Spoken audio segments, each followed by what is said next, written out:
Welcome to the CICM podcast in collaboration with corporate partner Genius. This podcast is part of the Women in Power series, all of which can be found on our website, CICM.com.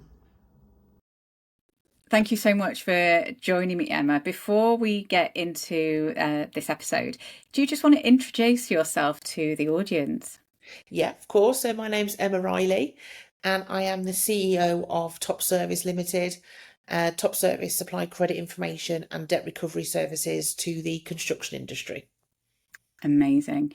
So CEO, that is a big role. Is this a job that you always dreamt of? No. I guess I never really thought a job like this and a title like this were ever in my grasp, really. Certainly not when I left school. I certainly wasn't I definitely want to work in credit management and credit information and debt recovery. So I guess the short answer is no. So how did your journey into credit management and then obviously working your way up to CEO, how did that begin? Well, very accidental. And I think probably most people that you talk to in credit management would say the same thing. It's not something that's taught in schools or, when back in the day when we had a career advisor, it wasn't something that you discussed. So I left school, didn't want to do anything academic because school wasn't a great environment for me. And went into a apprenticeship role in admin. I always knew that I wanted to work in an office. I don't know why. Didn't know much about offices, just quite like the idea of a desk and a computer. So I went and did that, and that's for about a year. Then I did about a year of telesales with the same company, and then applied for an entry-level role here at Top Service when I was 18. Thankfully, was successful. And then here we are 25 years later, having worked in, I think, every role that we have here, across every department. Here I am sat in a CEO position. 25 years, that's like a huge amount of time. Do you think the fact that you have worked there for so long and that you've worked across every department, do you think that is part of your success? Yes, yeah, for definite. I think that knowing the roles, the team that we have here, knowing that I've worked in those roles, I think does sort of foster a lot of credibility. And the fact that not so often now, but I do sometimes step into those roles, even if it's just for half an hour every now and again.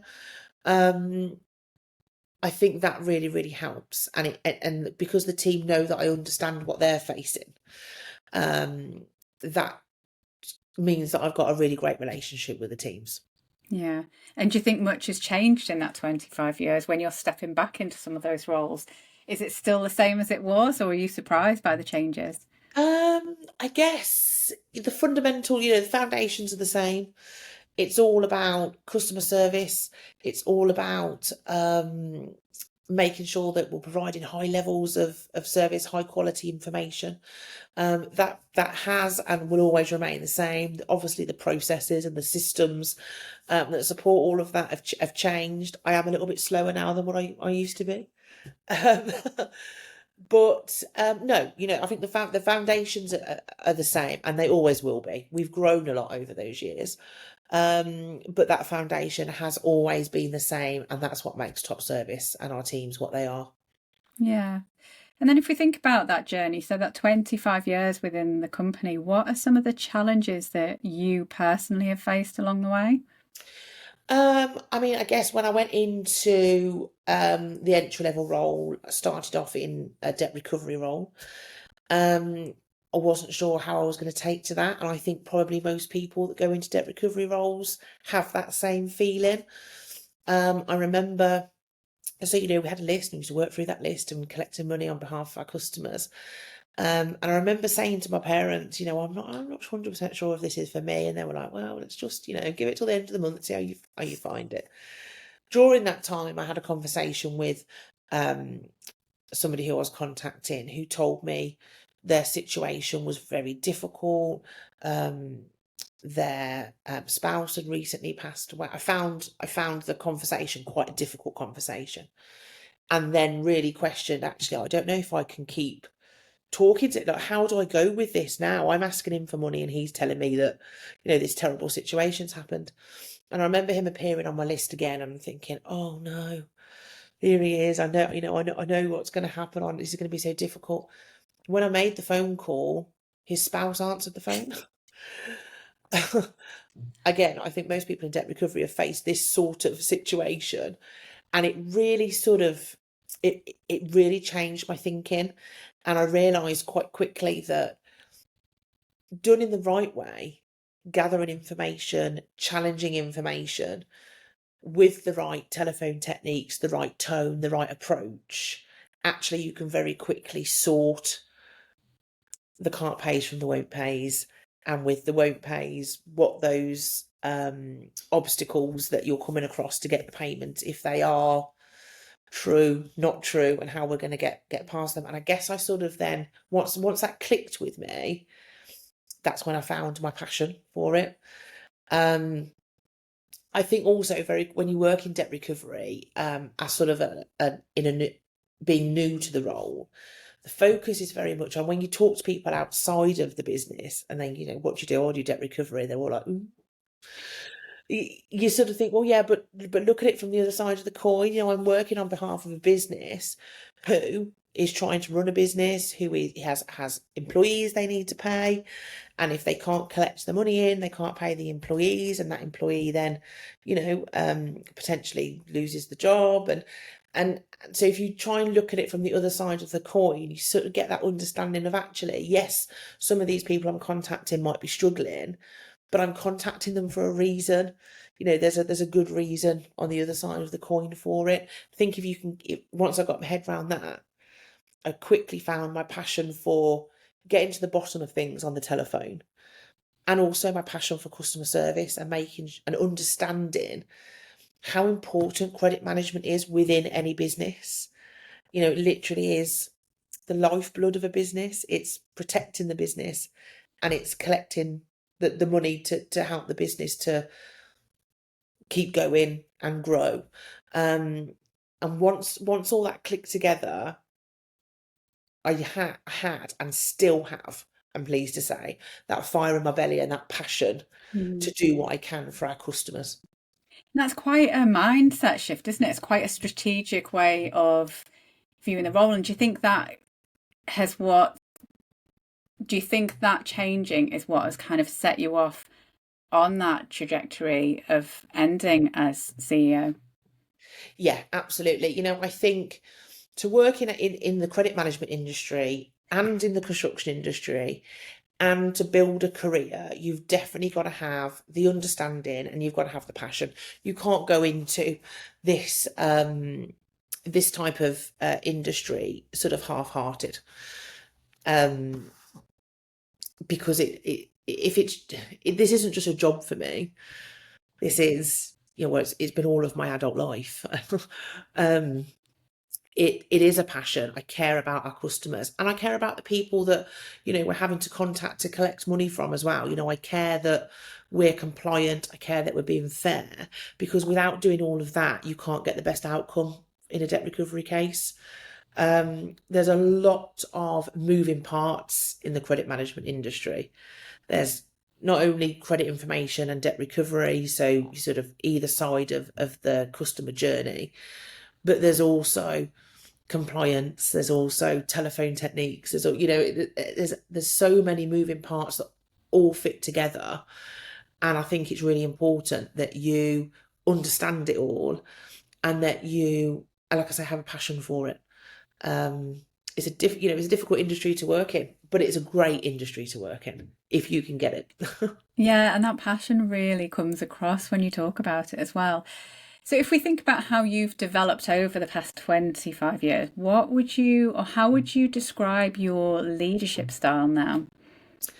I think now I have, I think now I have more confidence, which means that I've always been a people person, which obviously helps when you're working with teams and also with a lot of customers. Um, but I think, if you can change your mindset or have a mindset where you want to support other people around you and you enjoy seeing other people's development, you can start to utilize other people's specialities. I think, I know now that I don't have to be the best at every single task, subject we cover, everything that we don't I don't have to be the best at everything, because I've got an absolutely amazing team who have all got their own specialities and excellent knowledge in certain areas, that I call upon those people to support me to make sure that our customers are talking to the best person for the situation we want to talk to them about, and also develop those team members, and make sure that they have the opportunity to shine as well. I think I was going to say then that an old-fashioned way of managing is thinking that you're you have to know everything, but you don't. I think the key, and I think something that I'm pretty good at, is recognizing other people's strengths and utilizing those to, as I say, to support me and also to help them to shine as well. Yeah, and there's freedom in that, isn't there? What has helped you develop that leadership style? Has that been there from the start, or I think confidence has a lot to play in it. Like anything, the more that you do stuff, the more confident you become in things. I think it's always been, I've always enjoyed seeing people shine. Um, I'm everyone's biggest supporter.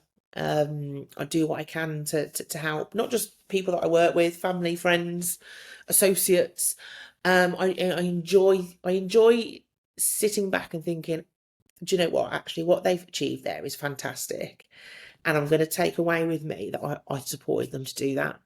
I really enjoy that part, but I think that is.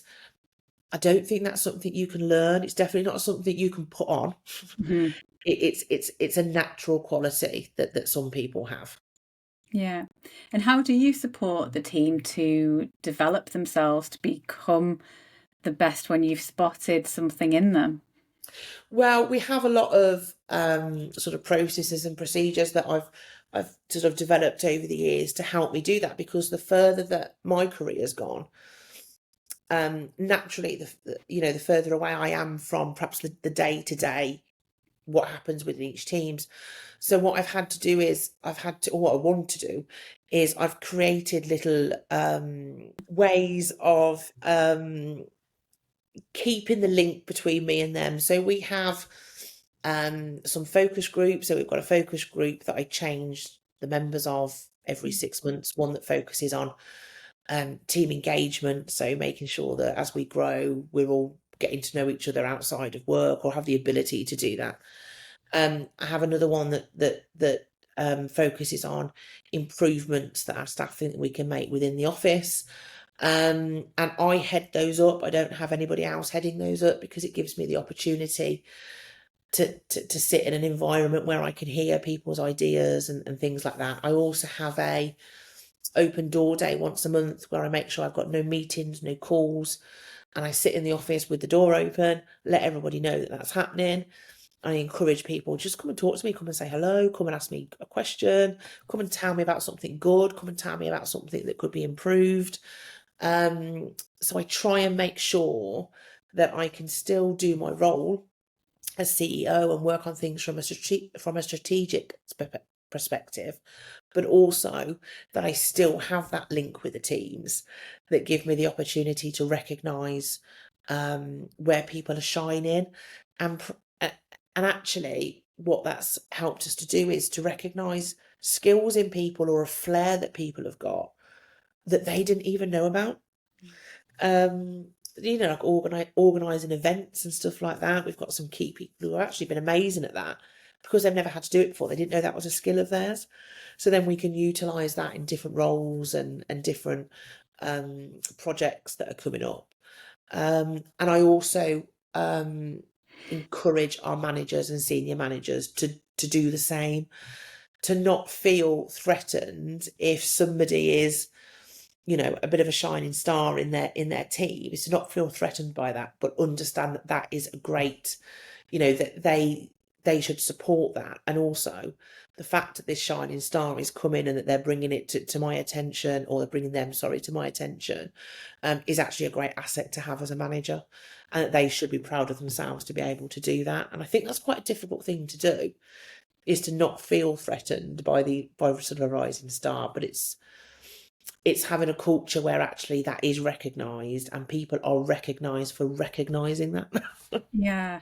And that's it, isn't it? It's the culture. It's not just about Yeah. that individual, but it's the culture that you're setting, and you're leading from the top with that culture. You're leading by example. Yeah. So the credit management industry is historically very male dominated, although I know that's not the case for your business, is it? No, it's not, no. Has that always been the way with the company that you're in, or has that changed over the years? It's always been the way, and I can't tell you why, because it's certainly not purposeful. So we've got a team of 53, and currently 3 of those are male, the rest are female. All different age ranges. But something that a lot of people comment on when they come into the office or when they first started is, when we first started and we saw that it was mostly women, we actually thought, not sure what this environment's going to like, but everyone's absolutely lovely. And obviously that's great feedback to have. But yeah, I don't know why the dynamic is like that. I say it's not a purposeful dynamic. We do have the roles are open to everybody. Yeah. But so if we think of the wider industry then, because it is still quite a male dominated industry, and I suppose it's a bit of an example, isn't it, that you're running and you're attracting more and more women, and the culture that you've created is about shining a light on people and growing them from within and highlighting their success. As an industry, though, if we look at the wider industry, what do you think could be done to encourage and support more women into some of these senior roles? I think things like this are great. Platforms and opportunities where we can showcase women in the credit management industry. Actually, I went to a CICM event yesterday, the Credit Fest event in Birmingham, and I did look around the room, and there was a definite there was a more equal split of male and female, which was great to see. And presenters as well there, there was more of a split. So I think it is changing. But I think, again, as I say, platforms like this, us within the industry, we should be passionate about raising the profile of, I'm passionate about raising the credit management profile anyway, because I really think it is still sort of the unsung hero of a business. That some businesses have everyone has credit management, but it's not that's recognised as a role or a department. So, I'm very passionate about supporting that and raising the recognition of that. But I think women within credit management can play a big part in supporting others, encouraging others into the industry. And I think, I say, platforms like opportunities like this and different platforms, making the most of those is what we can do to try and encourage that. Yeah. And do you think there's any specific challenges or any perceived challenges that maybe stops women from coming into companies and seeing themselves in positions like you? I mean, I think again I think it comes down to confidence and being brave. You know, I think as soon as you say, oh, you know, that industry is male dominated, people will go, gosh, okay. Um, but I've definitely seen a change in people's perspective over the last 25 years. I mean, there were times where I'd go to meetings and I would be the only female and a young female actually. I was quite a young manager and quite young when I was going out to see customers. Um, and that can be quite daunting. But I am the type of person who I might be shaking in my boots underneath everything, but actually I'll still go and I'll still do it and I'll always do my best. I think once you've done that a few times, you realise that actually, do you know what? Male or female, we're all just people. Mm. We're It's all an people interesting trying point. to work in a business. Yeah, and it's an interesting point that you raised, that no matter how you're feeling, you're going to show up and you're going to do your best, because I bet to everyone else in that room, you come across really strong, really confident, really brave, but inside you're feeling it. And I think that's probably something that's quite common for a lot of people, that we perceive those around us to be this most confident and the most sure of themselves, when in fact we're all the same behind the scenes, aren't we? Absolutely, yeah. You know, I think I liken it to when I first learned to drive, I didn't actually enjoy driving.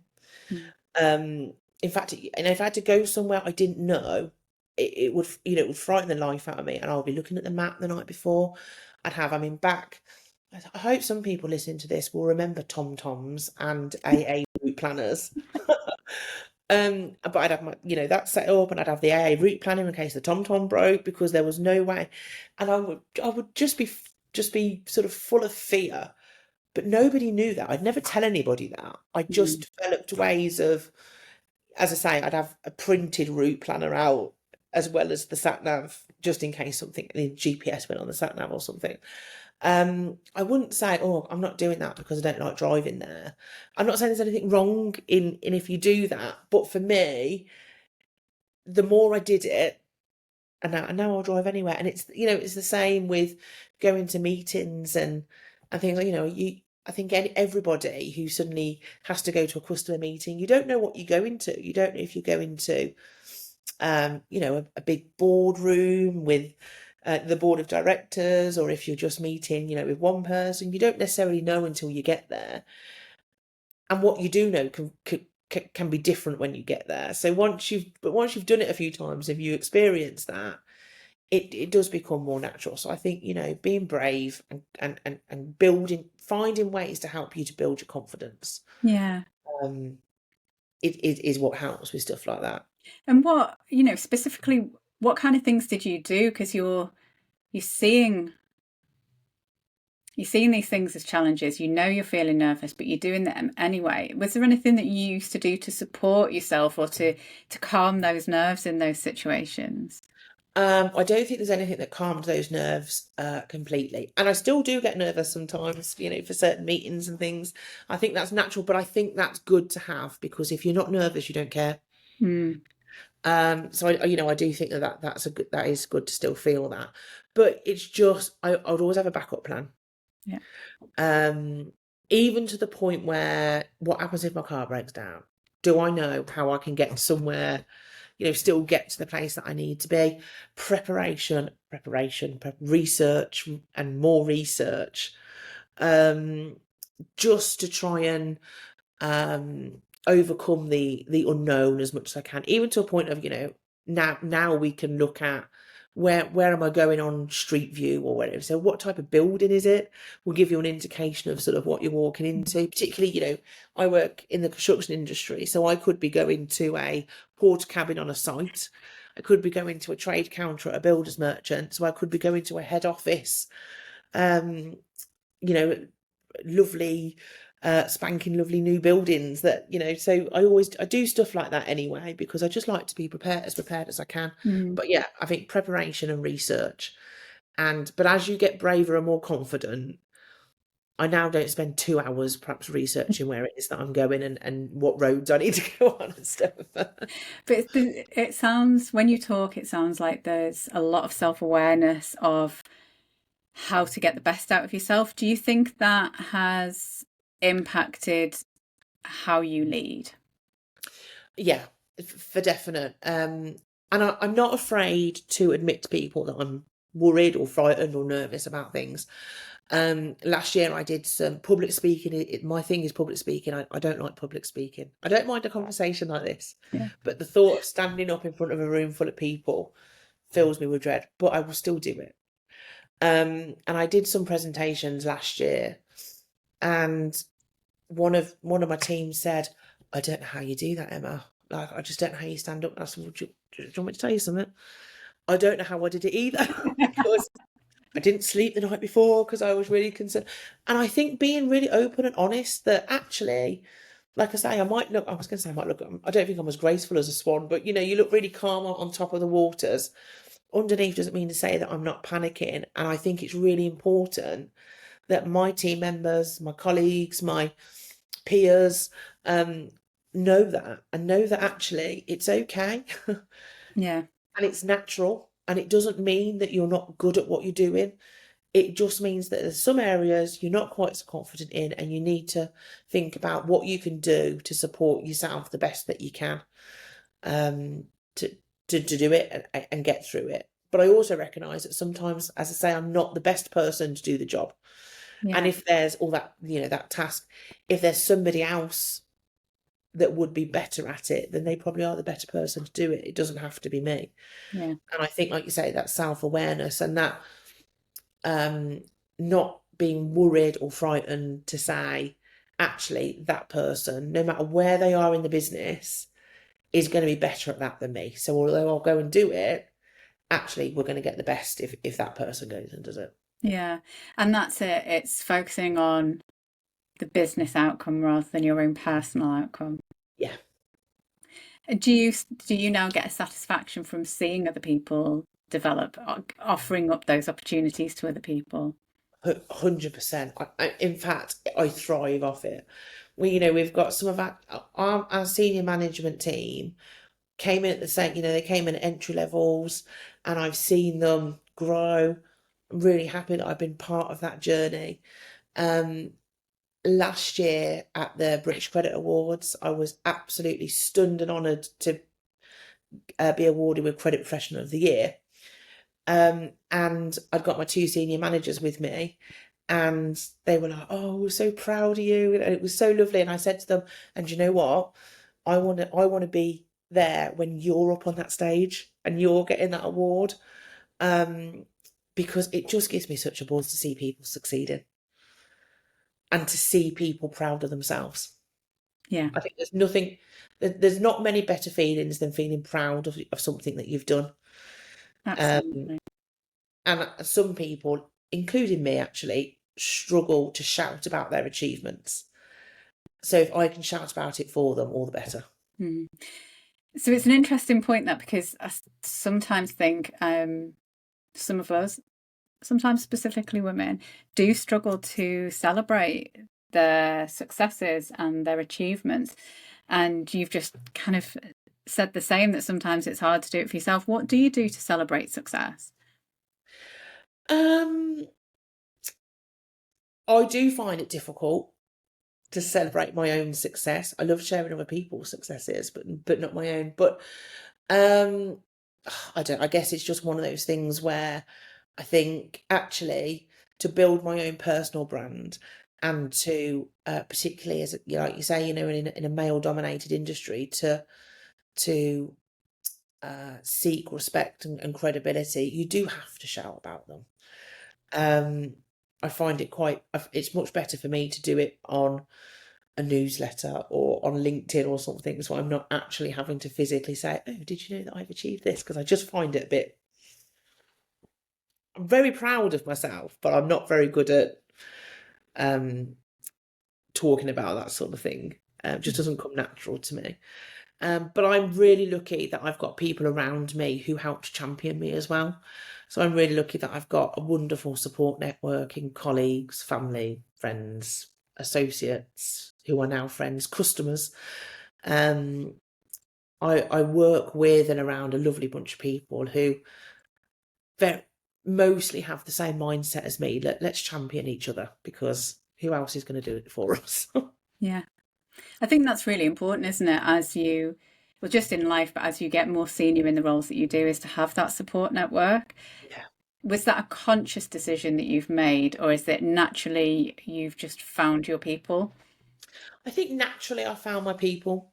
I say I feel very lucky and very grateful to have the support that I have around me.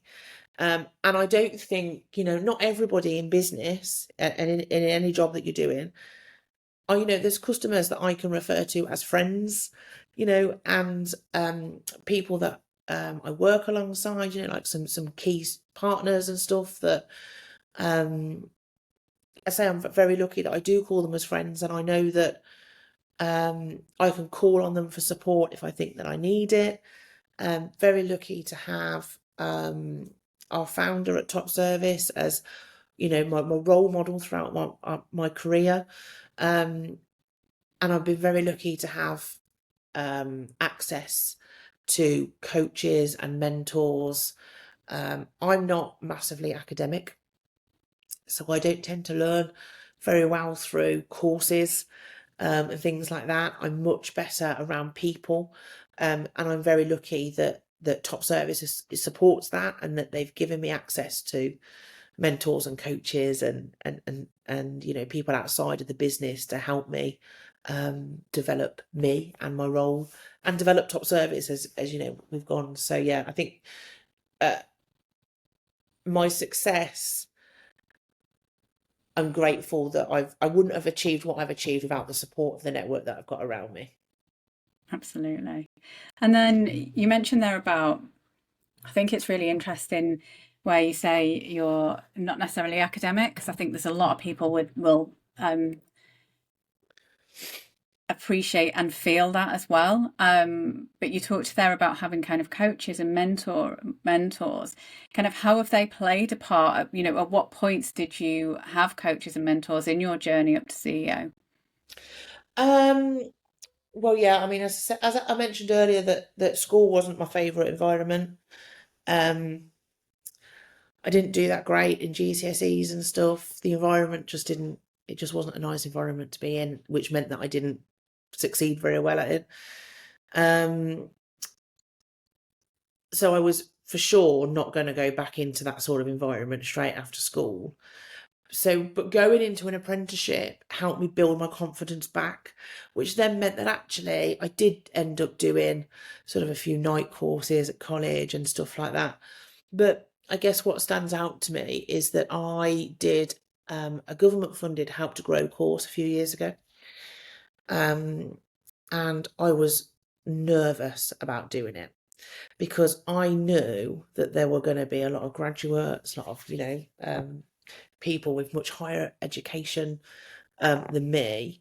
But what I did do was had a bit of a talk to myself and said, look, if you're going to do this, you've got to make the most of it. You've got to put yourself out there. You've got to take yourself out your comfort zone and just be really honest. So whereas when I sort of had left school, I'd always be at the back of the class, and I'd never be the one to say, oh, can I ask this question? Or, I thought, no, you've got to change that. And I did exactly, and I really did have to focus on it, is when a question was asked in these sessions, is to put myself out there. And if I didn't understand something or the terminology, is not be afraid to ask it. Guess what I found? Nobody laughed at me. Nobody called me stupid.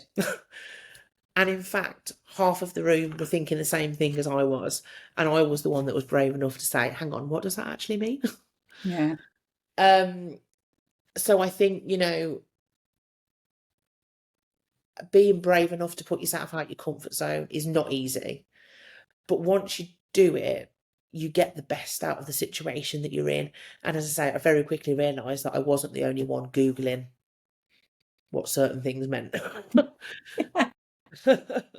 And I got much more out of that course and those sessions than anything else that I've done. And it was just because I'd had that chat to myself and thought, actually, if you're going to do this, this is to support me. I've been given the opportunity to do it to support me and to support top service with their growth. And the only way I'm going to take anything out of this is by not being sat at the back of the classroom pretending that I already know everything. Because if I already know everything, why would I be there in the first place? Yeah. It's a real mindset shift, isn't it? It is. And it's not easy. No. And every time I went, I'd have the same little conversations with myself on the train. Don't forget, put your hand up, offer yourself up as the subject, use yourself as an example. But as the more you do it, the easier it gets. Yeah, absolutely. I love that. So if we think about your role as a leader, obviously leadership, I think, has changed quite a lot, probably in the time that you've been at Top Service. The leaders that you walked into compared to the leader that you are now, there's probably, the whole of society has changed, culture's changed. So if we start to think about the role of the leader in the future, what changes do you think are going to take place? Or let me rephrase that. How do you see that role of the leader changing within businesses and within your business or your industry? What are some of the challenges that we may come up against? Well, I think in any role, leadership or not, but particularly in leadership, you've got to be flexible. And you've got to be able to change the way you do things, because the world changes. The world doesn't stand still. Over the last 10 years, who knew we'd be faced with a pandemic and then everything else that's been thrown at us? And we're still experiencing the sort of ramifications of all those things. We've had to change, and I think those of us and those businesses that have survived and thrived since then have been the ones that have changed, and the ones that we've had to sit back and go, well, hang on a minute, actually our approach to this or that, or our approach to team members, our approach to remote working, our approach to having conversations like this online and not on the telephone and stuff, we've had to change it, otherwise we wouldn't have survived. But I think even before then, everything changes. No person is the same. So you need to change the way you manage people according to that person, how they, how the best way to approach constructive feedback with them is, how the best way to praise people. Because if you've got somebody who absolutely cringes at the thought of you standing up and saying, oh, please stand up in front of everybody and let's all give them a round of applause, I'm probably better sending an email to everybody to recognise that person, but not utterly embarrass them in front of everybody. But you might have somebody else who actually loves that and and really thrives from it. So you have to treat everybody differently and approach things differently. The same with your customers. No customer is the same, no debtor is the same, no debt situation is the same.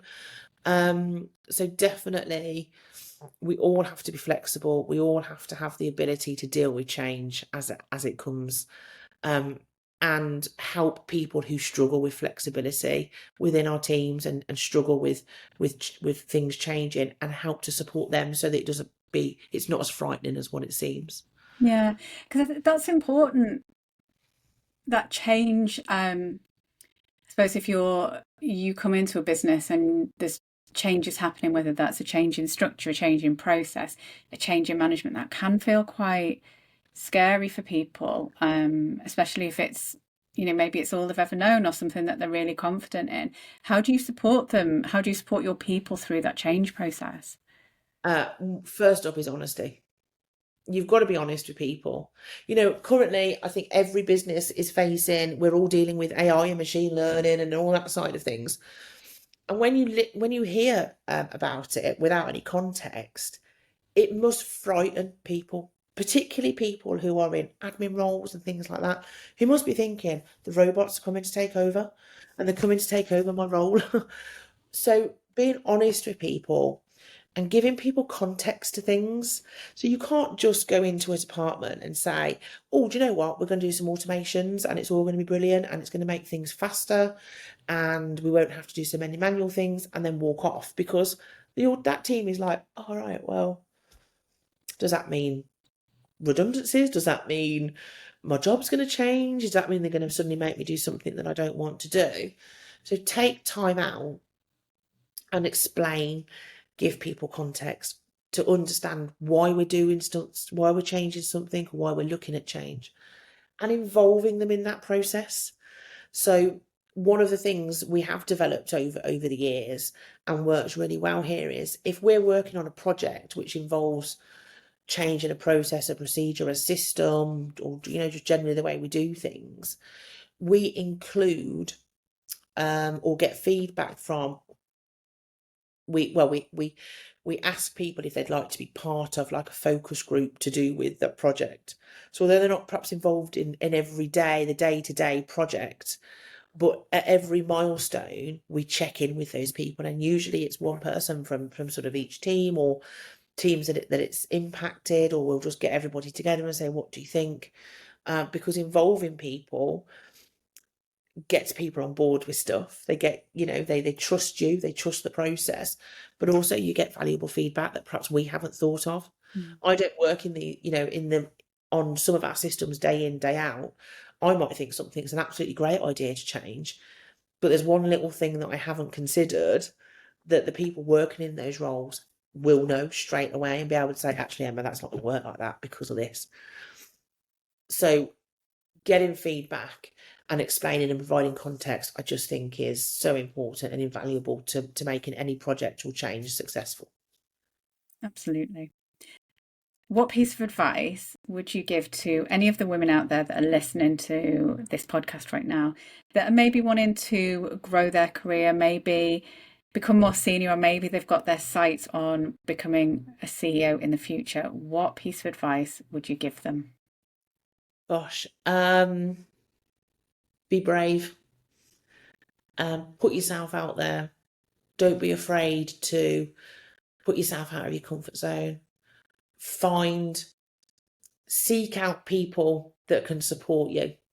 There's something you're not sure about or not confident about. Now we're in such a great situation where we've got social media and different trade associations and things like where you've got access to a lot of support, particularly in credit management. I think the credit management industry has the most supportive group of peers that you could ask for. Ask for help, ask for support. Don't be shy. And I think it was my grandma that used to say to me, reach for the moon, because the worst that's going to happen is you'll land in the stars. And that's always stuck with me. Yeah. Dream big and go for it. Yeah. Amazing. Thank you so much, Emma. You're welcome.